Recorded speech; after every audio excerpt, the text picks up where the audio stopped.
Assalamualaikum warahmatullahi wabarakatuh. Innal hamdalillah nahmaduhu wa nasta'inuhu wa nastaghfiruh wa na'udzu billahi min shururi anfusina wa min sayyiati a'malina. May yahdihillahu fala mudilla lahu wa may yudlil fala hadiya lahu. Asyhadu an la ilaha illallah wahdahu la syarika lahu wa asyhadu anna Muhammadan abduhu wa rasuluh. Allahumma salli wa sallim wa barik ala nabiyina Muhammadin wa ala alihi wa sahbihi ajma'in. Ayolah ikhwah, azakumullah. Jadi istiqomah hati ini, karena hati ini termasuk yang paling penting. Hati ini, istiqomah hati ini yang paling penting. Ibnu Qayyim menjelaskan bahwa amal hati itu pokok, sedangkan amal badan itu sebagai penyerta dan penyempurna. Jadi yang pokok itu amal apa? Amal hati. Seandainya orang itu sholat ya, ini amal badan sholat, hatinya tidak ikhlas, diterima nggak? Atau dia riya, nggak diterima. Jadi yang pokok di sini amal hati dulu, baru amal badan. Yang pokok itu amal hati. Makanya harus kita perbaiki hati kita. Di sini disebutkan tentang perkataan Abu Bakar As-Siddiq dan juga penjelasan Ibnu Qayyim. Antum lihat di halaman 33. Tadi sudah dijelaskan penjelasan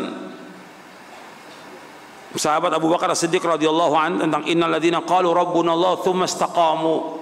Kata beliau, orang-orang yang tegak di atas tauhid, istiqamah di tauhid dan menjauhkan segala macam perbuatan syirik. Kemudian dijelaskan di sini oleh Al-Imam Ibnu Rajab Al-Hambali, kata beliau begini.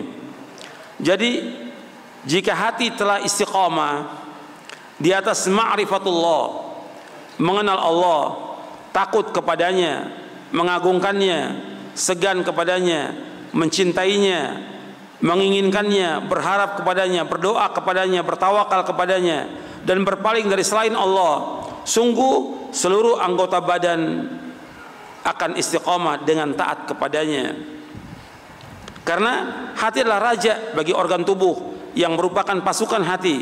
Apabila raja istiqamah, istiqomahlah pula pasukan dan rakyatnya.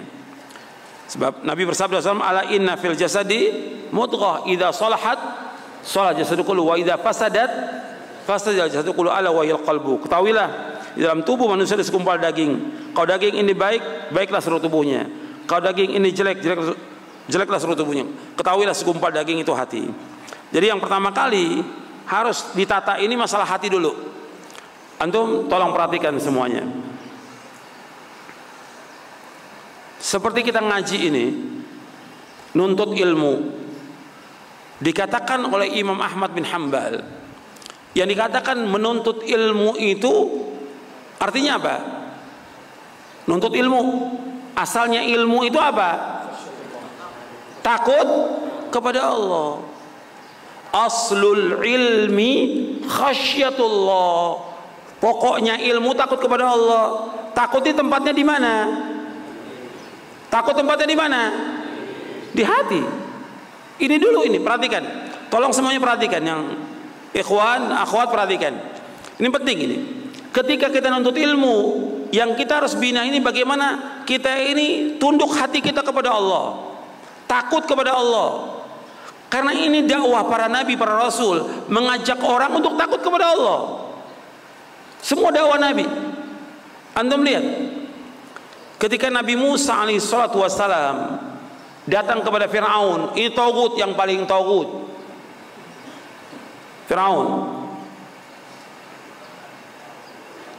Idhab ila fir'auna innahu tagha fakul hal laka ila an tazakka wa ahdiyaka ila rabbika fatakhsha.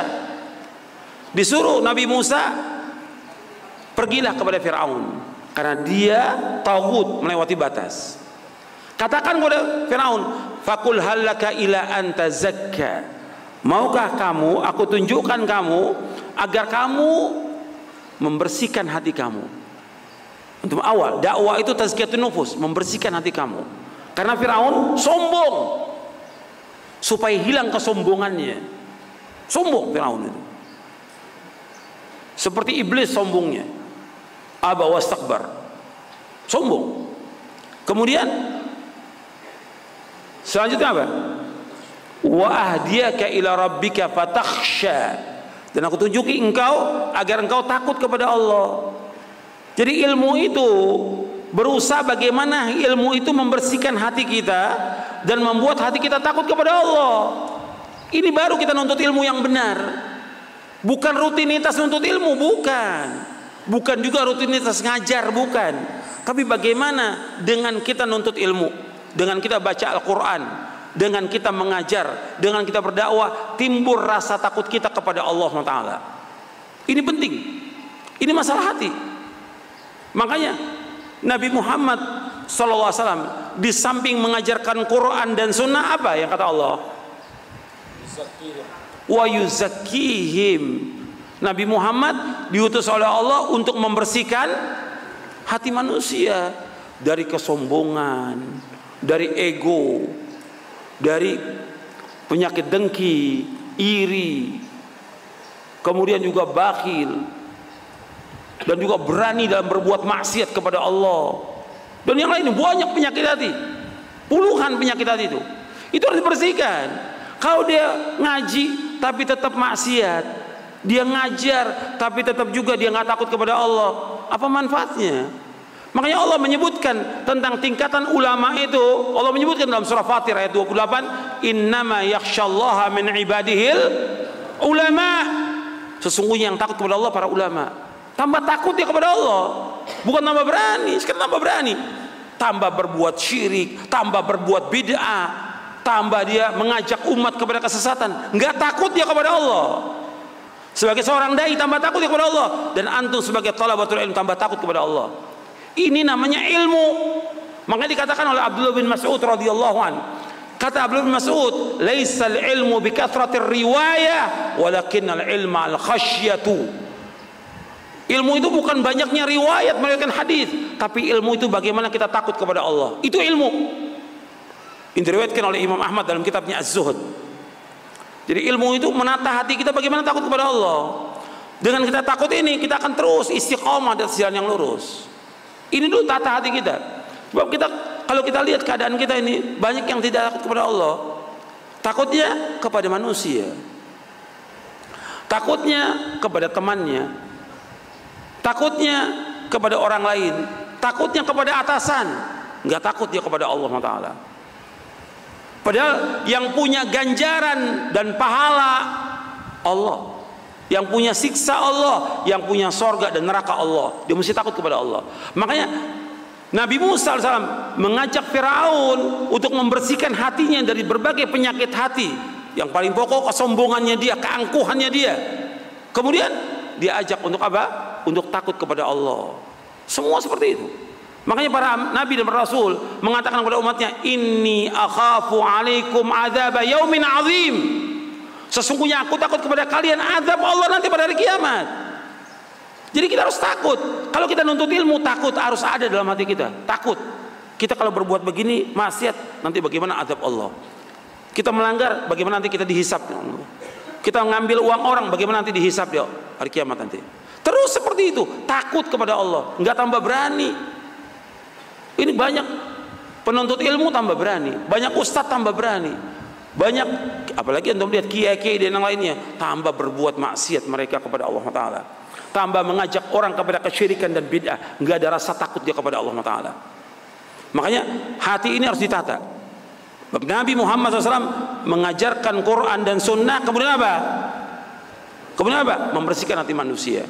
Maka nikmat yang terbesar itu Allah sebutkan dalam surah Ali Imran, surah yang ketiga ayat 164. Surah 3 ayat 164. Allah berfirman, laqad mannallahu 'alal mu'minin idz ba'atsa fihim rasulan min anfusihim yatlu 'alaihim ayatihi wa yuzakkihim wa yu'allimuhumul kitaba wal hikmah wa in kanu min qablu la fi dhalalin mubin. Ingatlah, sungguh kata Allah, sungguh Allah telah memberikan nikmat yang besar kepada kaum mukminin tatkala Allah mengutus seorang rasul dari kalangan mereka yang membacakan ayat-ayatnya, membersihkan mereka, membersihkan hati mereka. dan juga mengajarkan kepada mereka Al-Quran dan Sunnah, meskipun mereka sebelum itu sungguh-sungguh dalam kesesatan yang nyata, sesat sebelum itu. Makanya datangnya Nabi Muhammad SAW nikmat yang paling besar dari semua nikmat yang ada.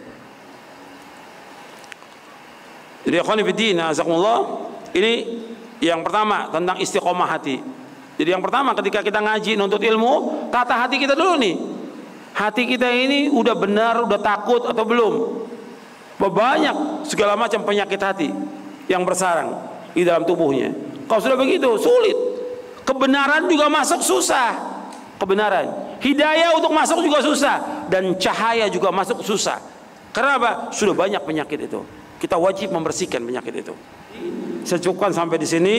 Mudah-mudahan yang kita kaji bermanfaat, dan kalau ada kekurangan dari saya mohon maaf. Mudah-mudahan bisa kita pahami dengan benar dan kita amalkan, dan mudah-mudahan kita diberikan oleh taufik hidayah di atas Islam dan Sunnah, dan diberikan istiqamah. Wassallallahu Nabi Muhammadin SAW. Subhanakallah wa bihamdik, asyhadu an la ilaha illa anta astaghfiruka wa atubu ilaik. Assalamualaikum warahmatullahi wabarakatuh.